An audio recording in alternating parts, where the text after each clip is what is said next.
I'm from Connecticut. I was in a long-distance relationship with a girl from Georgia and would often make road trips down to visit her. I don't really mind. I love road trips. I've driven across the United States and back, all on my own. There's just something about traveling the highways by myself that's just so freeing. To save money, I would sleep in my car. It's not so bad. It's basically camping in a metal tent. Makes you feel like you're really roughing it. I just recline the seat back, keep the key in the ignition just in case, and doze off. I don't put anything up to block the windows for privacy. Maybe I should have. The trip down south is a comfortable 2-day drive. My stop would usually be somewhere along the Virginia-North Carolina border. So, for my previous trip, that's exactly where I stopped that night. Rest stops were often less trafficked and thus quieter than truck stops. I was so tired that I settled for the first rest stop I saw. It was oddly vacant that night, with only a couple lone cars sitting forlorn under the amber street lamps, most likely travelers with the same idea as myself. I pulled into a parking spot away from the others, under the shadow of a tree and far from the street lamps. I figured I would have more privacy there, as opposed to being bathed in light. So, I did my usual thing, locked my doors, opened the window just a hair for ventilation, kept my key in, reclined the seat, and went to sleep. I was never interrupted on any of these car camping nights, so I never suspected anything on this one. Then a sharp tap woke me up. At first, I thought I'd heard it in my dream. I opened my eyes, a bit confused. Since I was reclined back in the seat, I was facing the ceiling and couldn't see anything. I hear another tap, like a tiny object hitting a hard surface. It came in an irregular rhythm. Was it raining? Was water dripping onto my windshield? I'm under a tree. Maybe something fell from the branches. Maybe a squirrel or a bird dropped something. What if a squirrel was climbing around my car? Or what if it wasn't an animal? The thought occurred to me that it might very well be a person poking around outside. What did they want? Were the doors locked? Yes, the keys were in the ignition. I can leave in an instant. Still, I lay there completely still, pretending to be asleep, pretending I hadn't heard anything, hoping whoever it was, they would leave me alone. It was better to not find out. I was too afraid to find out. It was better to stay here in blissful ignorance. But the tapping continued. I had to do something. There was no way I was just going to stay there. I had to look. My heart was pounding. At that moment, it was deafeningly loud. Whoever was out there could probably hear it. I decided I was going to look. I was going to raise my head up and see what was making the noise. So that's what I did. What met my eyes sent a jolt through my entire body. Every muscle fiber locked up in pure shock at what I saw. The faint glow of the street lamps cast just enough light for me to make out what I was looking at. There in the windshield, staring directly at me, was a face. Someone I presumed to be a woman was lying on my hood, her face pressed right up against my windshield. Her face was completely still, locked in a permanent grin. I froze in overwhelming terror. The eyes I stared into appeared to have rolled back, showing only the whites. The nose was turned up, pressed painfully into the glass. The lips stretched wide, revealing horrid, rotten teeth. Even in the darkness, I could tell her skin was sickly pale, contrasting her long, filthy black hair. Whoever this was, she was clearly not in her right mind. I don't know how long I sat there, too afraid to move. Finally, I got a grip on myself and shot my hand to the ignition. It turned over, making, in that instant, the most beautiful sound I ever heard. I reversed as fast as I could, trying not to give this creeper time to try anything. In my panic, I remember activating the windshield wipers in a futile attempt to get her off. I thought, was I about to drive out of here with some wacko holding onto my hood? Thankfully, I didn't have to worry about that, because as soon as I stopped, the woman leapt off, landing on all fours. Seeing my opportunity, I shifted into drive and gunned it, right as I saw her reaching for the driver's side door. With my foot on the gas, I sped out of the parking lot. Behind me, I heard her let out a piercing shriek like that of an animal. I looked in my rearview mirror, and for a split second I thought I saw her chasing me, running on all fours, her black hair swinging wildly around her. I couldn't get a good look as I rounded a curve in the road leading out of the rest stop, and merged with the highway. There I picked up speed and drove through the night. I did not dare stop again until I saw the morning light.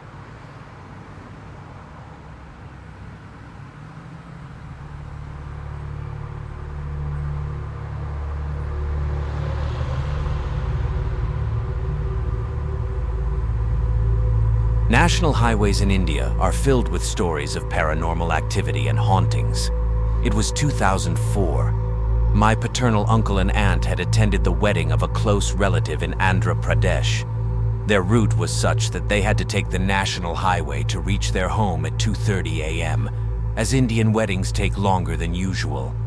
They arrived at the event at 5 p.m. via a different route, but taking that route at night is similar to jumping from a cliff intentionally, as there's a lack of streetlights. In that path, it is dangerous to drive at any speed, as it also has potholes and canals at sharp turns. So to avoid this, they took the route via the national highway that takes 30 minutes extra to reach their destination. The highway was surrounded by beautiful mountains on both sides, so they cherished the views and took in the fresh air as they enjoyed the ride on my uncle's motorbike. However, they soon became tired. It was still 10 minutes until they would reach their destination.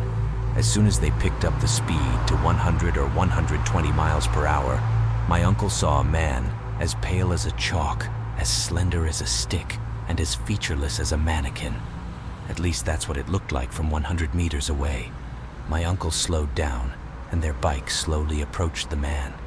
But as they got a clearer image of him, they realized it looked more like a creature than a man. It looked at my uncle face to face. It was very tall, to an extent that a human's biology could not reach. It was standing behind a bush, but my uncle and aunt could tell it had fangs. Suddenly, he began to lose control of the bike. Something seemed to be pulling it over to one side, and my uncle and aunt almost fell off. They had to stop the bike completely in order to regain balance, but as soon as they did, they sped away, eager to get away from that horrifying-looking creature. When they got home, my uncle began to feel ill and ended up being really sick for several days after the experience. He's okay now, though. But after discussing this whole thing with each other, they determined that what they saw was a Badoka, which is the name for a demon in our language. This kind is a shapeshifter and often looks for innocent people to possess or mess with. These demons often present as human-like with unusual body features and an ability to change pace to catch up with the victims they chase. My aunt told my uncle that as they sped off from that spot, she looked back and saw something that confirmed it. The entity stared at her and smiled evilly before crossing the road behind them, taking less than a second to get to the other side. This demon was the most menacing creature that one could encounter, but they were lucky enough to escape unharmed.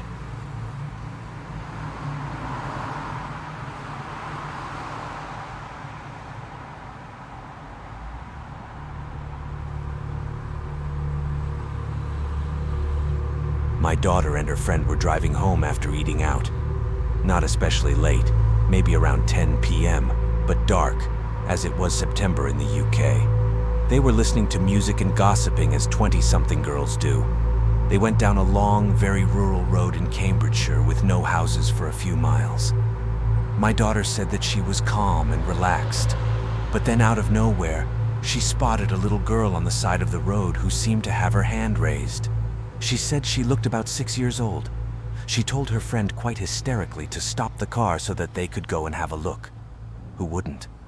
As obviously, she seemed so young and alone in a very unusual place at night. But when they looked back at the place the little girl had been standing, she was no longer there. Absolutely no one there at all. She apologized to her friend for getting her to stop and being a little pushy over it. But her friend said she was going to stop anyway because she saw the girl too. The reason it was so creepy was because there was nowhere for someone to go if not forward or backward down the road. Which, if that was the case, the girls would have seen her along the road when they looked back. They were utterly freaked out and are usually very level-headed girls. This was about 6 years ago and still no one believes them apart from me and my daughter's friend's partner. Their story has never changed, not even when they feel embarrassed, as they're still teased about it to this day. They still swear it happened. They described the little girl as dark-haired and wearing a lightly colored dress that wasn't suitable for a September night, with her hand raised similarly to how you would put your hand up as a child in primary class to answer a question. They feel she was not dressed like a child of the time, if that makes sense. I honestly believe my daughter. She was in such a peculiar mood for quite some time afterward, and is a very down-to-earth, honest young woman.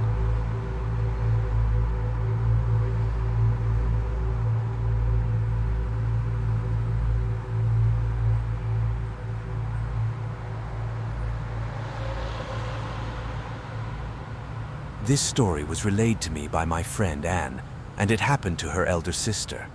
Anne's elder sister was returning back to Bengaluru city after delivering her child. She had gone to her mom's place, a village far from the city, and stayed there till the child was about 6 months old. The journey to reach the city was about 8 hours, and they had hired a driver and car, hoping that it would be more comfortable and convenient for stops whenever required. They had started late afternoon, and the roads went through the mountains. Supposedly around late evening or nighttime, they were in one such mountainous road, and of course there are hardly any lights. All of the sudden, the driver came to a stop and pointed at a lady figure standing by the road dressed in a white sari, and he was reluctant to move forward. He told Anne's brother-in-law that there were rumors of ghosts roaming those roads, and this one was one of them. This discussion had woken up Anne's sister, who otherwise had fallen asleep with the baby in her arms. Puzzled, she inquired what was happening and saw the lady figure standing with her back to the car a little distance away on the road. She dismissed the stories and asked the driver to move on, but the driver declined to drive past the lady, and there was no other way on that part of the mountain. The woman in white was just standing there, as if frozen. So the sister decided to take matters into her own hands. She got down from the car, the baby in one hand, and to everyone's astonishment, walked towards the lady figure, or supposedly ghost. As soon as she approached the figure, to their surprise, she whipped her head around to look at Anne's sister, face as pale as snow. But Anne's sister wasn't fazed. She lifted her hand and slapped her across the face, telling her to get lost elsewhere and stop bothering travelers who were already tired due to the journey. The ghost lady was completely taken aback and began walking down a mud road through the mountain. We watched as she disappeared behind trees and bushes. The driver was surely completely embarrassed, but the journey continued.